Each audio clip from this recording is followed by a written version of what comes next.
Hey everyone, it is Van here again, and today I'm going to be counting down my top 5 Splatoon maps, so let's get started.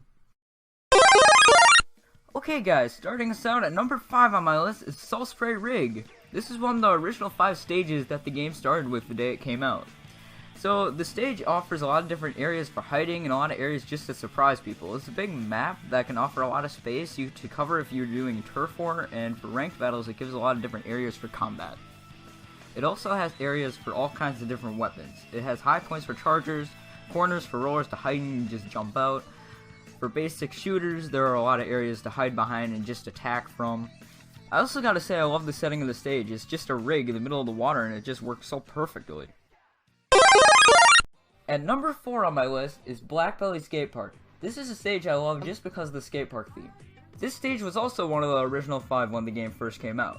This map just seems to fit perfectly for Splatoon. It is just so fun to climb the center of the map and just take over the entire center area. It just feels like you're king of the world and you can do anything. Well, at least until you get splatted up there. This map works well for turf war and all the different ranked battle modes. There's just something so fun about swimming through a skate park as a squid.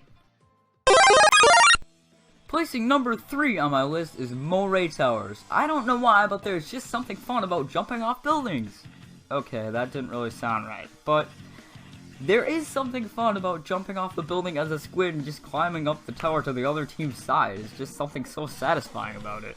This stage requires a lot of skill not to get splatted going over to the other team's side. This is a stage that a lot of charger users love, and it is just really fun trying to get past the other team by creating a path of being trying to get through it without being seen by the other players. This is a stage that I love for turf war because it's just so fun spraying ink over the edge of buildings, and for ranked battles, it can get really intense because the paths up to the other team's bases are so narrow.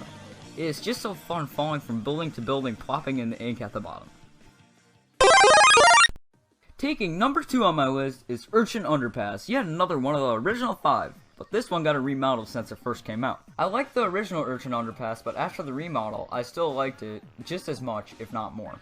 This stage is fun for turf war and all the other different ranked battle modes. It is just perfectly laid out for each one. Nothing feels like it's out of place on the map. It all feels like it is a fair game in ranked battle because there's always room for everybody to be in an area, but it is also really open and there is a lot of room if you are someone who just likes to stay back and be careful and throw out sub-weapons in the middle of the chaos. It is a nice and simple stage for beginners and it is fun for everyone, whether you are a casual player or an intense player. At last, number 1 on my list is Camp Triggerfish. This map is really fun to play and it is just very creative. I love this stage for turf war because the only way to get over to the enemy team's side is to go across the entire map and come out over by their spawn point, making it really hard to get in. This is until the last minute of the battle. At that point, the gates come down, allowing each team to go into the other team's side and start covering turf more easily. But it's not just fun for turf war.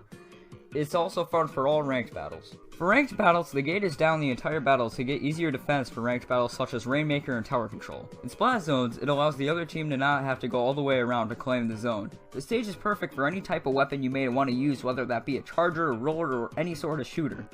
This stage also really feels like a camp, as you can expect from the name of the stage. It is a really fun stage for all kinds of weapons and it just feels right in all the different modes. Camp Triggerfish is a really fun stage no matter what. Okay guys, these have been my top 5 Splatoon maps. Be sure to leave your top 5 Splatoon maps in the comments below. So yeah, thank you guys all for watching this video. I very much appreciate it. Be sure to subscribe if you're new to the channel. Be sure to leave a like, as it does very much support me. Be sure to follow me on Twitter and all the other social media description below. So yeah, thank you guys all for watching. Once again, I very much appreciate it. And as usual, bye.